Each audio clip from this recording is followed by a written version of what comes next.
ನಿಮ್ಮ ಆತ್ಮಸಂಯಮ ಗುರುಕುಲದಿಂದ ಯೋಗ ವಿದ್ಯಾರ್ಥಿ ಶಿಕ್ಷಕರ ತರಬೇತಿ ಪಡೆದು ಮುಂದೆ ಅವರು ಯೋಗ ಶಿಕ್ಷಕರಾಗೋದಕ್ಕೆ ನಮ್ಮ ವಿವೇಕಾನಂದ ಯೋಗ ಅನುಸಂಧಾನ ಸಂಸ್ಥಾನದಿಂದ ನೀಡತಕ್ಕಂಥ ಒಂದು ಶಿಕ್ಷಕರ ತರಬೇತಿಯ ಬೀಳ್ಕೊಡುಗೆ ಸಮಾರಂಭ.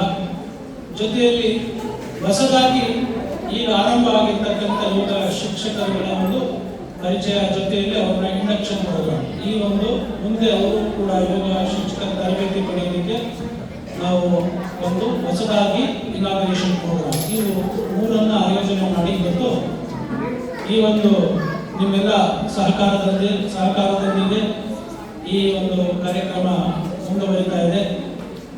ಈ ಒಂದು ಕಾರ್ಯಕ್ರಮಕ್ಕೆ ಆಗಮಿಸಿರುವ ನಮ್ಮ ನಿಮ್ಮೆಲ್ಲರ ಒಂದು ಪರಿಚಿತ ವ್ಯಕ್ತಿಗಳು, ವಿಶೇಷವಾಗಿ ನಮ್ಮ ರಾಷ್ಟ್ರೀಯ ಸ್ವಯಂ ಸೇವಾ ಸಂಘದ ಜಯನಗರದ ವಿಜಯನಗರ ವಿಭಾಗದಲ್ಲಿ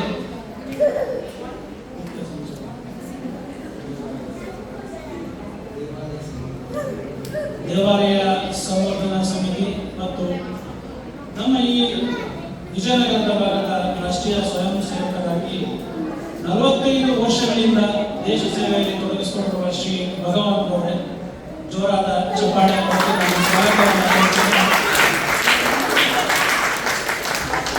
ಯಾವುದೊಂದು ಕಾರ್ಯದಲ್ಲಿ ನಾವು ಸತತವಾಗಿ ಅದರಲ್ಲಿ ತೊಡಗಿಸ್ಕೋಬೇಕು ಅಂತಂದ್ರೆ ಒಂದು ಕಠಿಣ ಶ್ರಮ ಅಂತ ಹೇಳ್ತೀವಿ. ಕಠಿಣ ಶ್ರಮ ಅಂತಂದ್ರೆ ಅದರಲ್ಲೇ ತಪಸ್ಸನ್ನ ಮಾಡ್ತಕ್ಕಂಥದ್ದು. ಸೊ ಆ ತಪಸ್ಸನ್ನ ಮಾಡಿಕೊಂಡು ತಮ್ಮ ಸ್ವಯಂ ವೃತ್ತಿಯ ಜೊತೆಗೆ ಒಂದು ರಾಷ್ಟ್ರದ ಸೇವೆಯನ್ನು ಮಾಡ್ತಾ ಇರತಕ್ಕಂಥ ಇವತ್ತು ನಮ್ಮ ಮುಖ್ಯ ಅತಿಥಿಗಳಾಗಿ ಬಂದಿರತಕ್ಕಂಥದ್ದು ನಮ್ಮೆಲ್ಲರ ಒಂದು ಸೌಭಾಗ್ಯ. ಜೊತೆಯಲ್ಲಿ ಇವತ್ತು ಗುರುಪೂರ್ಣಿಮೆಯ ಆಚರಣೆ ಮಾಡೋದಕ್ಕೆ ನಮ್ಮ ಎಲ್ಲ ಯೋಗ ಬಂಧುಗಳು ಬಸವೇಶ್ವರದಿಂದ ಬಂದಿದ್ದಾರೆ. ಹಾಗೆ ನಮ್ಮ ಇಲ್ಲೇ ನಾಗರಬಾವಿ ಸುತ್ತಮುತ್ತ ಇರ್ತಕ್ಕಂಥ ಶಿಕ್ಷಕರಿರ್ಬೋದು, ಜೊತೆಯಲ್ಲಿ ಪ್ರತಿನಿತ್ಯ ಅಭ್ಯಾಸ ಮಾಡ್ತಕ್ಕಂಥ ಎಲ್ಲ ವಿದ್ಯಾರ್ಥಿಗಳು. ಇವತ್ತು ವಿಶೇಷವಾಗಿ ಎಲ್ರಿಗೂ ಗೊತ್ತಿದೆ ಗುರುಪೂರ್ಣಿಮೆ ಎಷ್ಟು ಜನಕ್ಕೆ ಗೊತ್ತಿಲ್ಲ ಕೈ ಎತ್ತಿರೋಣ. ಗೊತ್ತಿರೋರು ಗುರುಪೂರ್ಣಿಮೆ ಅಂದ್ರೆ ಏನು ಅಂತ ಗೊತ್ತಿದೆ, ಯಾರಿಗೂ ಗೊತ್ತಿಲ್ಲ ಅಂತ. ಗೊತ್ತಿರೋರು ಗೊತ್ತಿಲ್ಲದೇ ಇರೋರು, ಗೊತ್ತಿರೋರು ಯಾರು ಕೈ ಎತ್ತಿಲ್ಲ ಅಂದ್ರೆ ಗೊತ್ತಿಲ್ಲ ಅಂದ್ರೆ ಎಲ್ಲರೂ ಕೈ ಎತ್ತಬೇಕು, ಇಲ್ಲ ಅಂದ್ರೆ ಏನು ಗೊತ್ತಿಲ್ಲ ಅಂತ. ಗೊತ್ತಿರೋರು ಎಷ್ಟು ಜನ ಗುರು ಪೂರ್ಣಿಮೆ ಅಥವಾ ಗುರು ಪೌರ್ಣಮಿ ಇನ್ನಿಬ್ರಿಗೂ ಗೊತ್ತಿದೆ ನೋಡಿ. ಮಕ್ಕಳು ಕೈ ಎತ್ತಾರೆ, ದೊಡ್ಡವರು. ಹಾಗಾದ್ರೆ ಏನಿದ್ರ ಅರ್ಥ ಏನು ಅಂತ ಯಾರಾದ್ರೂ ಹೇಳ್ತೀರಾ? ಯಾಕೆಂದ್ರೆ ನಾವೆಲ್ಲ ಯಾರು? ನಾವೆಲ್ಲ ಇಲ್ಲಿ ಕುಳಿತಿರೋರು ಯಾರು? ಭಾರತೀಯರು. ನಾವೆಲ್ಲ ಯಾರು? ಭಾರತೀಯರು. ಅದಕ್ಕೆ ಮುನ್ನ ಮಾನವರಾದ ಮೇಲೆ ಭಾರತ ದೇಶದಲ್ಲಿ, ಭಾರತ ಖಂಡದಲ್ಲಿ ಹುಟ್ಟಿರ್ತಕ್ಕಂಥವ್ರು ನಾವೆಲ್ಲ ಭಾರತೀಯರು. ಭಾರತೀಯರಾದ ನಮಗೆ ಗುರುಪೂರ್ಣಿಮೆಯ ಮಹತ್ವ ಗೊತ್ತಿಲ್ಲ ಅಂದ್ರೆ ವಿದೇಶದವರಿಗೆ ಗೊತ್ತಿರುತ್ತಾ? ಫಾರಿನರ್ಸ್ಗೆ ಗೊತ್ತಿಲ್ಲ. ಹಾಗಾದ್ರೆ ನಾವೇನ್ ಮಾಡ್ಬೇಕೀಗ? ಏನ್ ಮಾಡಬೇಕು ಅಂತ ನೀವು ಮಾತಾಡಿದ್ರೆ ನಾನು ಏನಾದ್ರು ಹೇಳ್ತೀನಿ, ಇಲ್ಲಾಂದ್ರೆ ನಾನು ಸುಮ್ಮನೆ ಕೂತಿರ್ಬೇಕು, ಸುಮ್ಮನೆ ನಿಂತ್ಕೋಬೇಕು.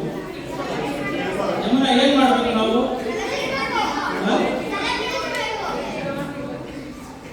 ಏನ್ ಮಾಡ್ಬೇಕು?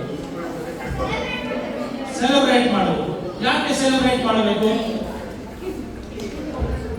ಎಷ್ಟೋ ಜನ ಹೇಳ್ತಾರೆ, ಏನಪ್ಪ ಸುಮ್ಮನೆ ತಿಂಗಳಿಗೊಂದೊಂದು ಹಬ್ಬ, ತಿಂಗಳಿಗೊಂದೊಂದು ಏನಿದು ನಾವು ಮಾಡೋದು ಅಲ್ವಾ? ಅದು ವಿಶೇಷವಾಗಿ ಈ ಗುರುಪೂರ್ಣಿಮೆ ಅಂತಕ್ಕಂಥದ್ದಲ್ಲ, ಭಾರತೀಯ ಒಂದು ಸಂಸ್ಕೃತಿಯಲ್ಲಿ ಶಿಸ್ತುಬದ್ಧವಾದಂಥ ದ್ಯೋತಕ ಅಂತ ಹೇಳ್ತೀವಿ. ಅಂದ್ರೆ ಕರ್ತವ್ಯ. ಭಾರತೀಯರಾದವರಿಗೆ ಭಾರತ ಖಂಡದ ಒಂದು ಸಂಸ್ಕೃತಿ ಅಂತ. ಯಾಕೆ? ನಮ್ಮ ನೆಚ್ಚಿನ ಗುರುಗಳು ಯಾರ್ಯಾರಿಗೆ ಯಾವ್ಯಾವ ಗುರು ಇಷ್ಟ ಇರ್ತಾರೆ, ಯಾವ್ದಾದ್ರು ಗುರುಗಳಿರ್ಬೋದು.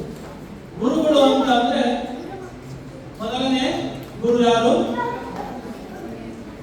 ಮೊದಲ ಮೊದಲ ಯಾರು? ತಾಯಿ. ನಾನು ಅದನ್ನು ನಿಮ್ಮ ಬಾಯಿಂದ ತಿಳಿಸ್ಬೇಕು ಅಂದ್ರೆ ಇದೇನು? ತಾಯಿಯೇ ಮೊದಲ ಗುರು ಅಲ್ವಾ? ಹೌದಾ ಅಲ್ವಾ? ನೀವು ಅದನ್ನು ಹೇಳೋದು ಕಷ್ಟ ಅಲ್ವಾ? ನೀವು ಮಾತಾಡ್ಬೇಕು ಅಲ್ವಾ? ಮೊದಲ ಗುರು ಯಾರು? ಎಷ್ಟು ಜನ ಇದ್ದೀರಾ ಇಲ್ಲಿ ತಾಯಿಗಳು? Very good. ಮತ್ತೆ ಜೋರಾಗಿ ಹೇಳಬೇಕು. ನೀವು ತಾನೇ ಮೊದಲು ಮಕ್ಕಳಿಗೆ ಕಣ್ಣು ಬಿಟ್ಟಾಗ, ಮಗು ಕಣ್ಣು ಬಿಟ್ಟಾಗ ನಿಮ್ಮನ್ನೇ ನೋಡ್ತಕ್ಕಂಥದ್ದು, ನಿಮ್ಮಿಂದಲೇ ಬೆಳೀತಕ್ಕಂಥದ್ದು. ಸೊ ನಮ್ಮ ಇಷ್ಟವಾದಂಥ ಮೊದಲು ತಾಯಿಗೆ, ತಂದೆಗೆ. ನಮ್ಮ ಒಂದು ಪರಂಪರೆಯಲ್ಲಿ ತಾಯಿ, ತಂದೆ ತಾಯಿಯ ನಂತರ ಸ್ಥಾನವೇ ಗುರು. ನಾವು ಮಕ್ಕಳು ಎಲ್ಲ ಮನೆಯಲ್ಲಿ ಕಲಿತಾ ನೆಕ್ಸ್ಟ್ ಶಾಲೆಗೆ ಹೋದಾಗ ಶಾಲೆಯಲ್ಲಿ ಏನ್ ಹೇಳ್ಕೊಡ್ತಾರೋ ಮಗು ಅದನ್ನೇ ಕಲಿತಾರೆ. ಇದು ಒಂದು ರೀತಿಯಾದ ಗುರು ಅಲ್ವಾ?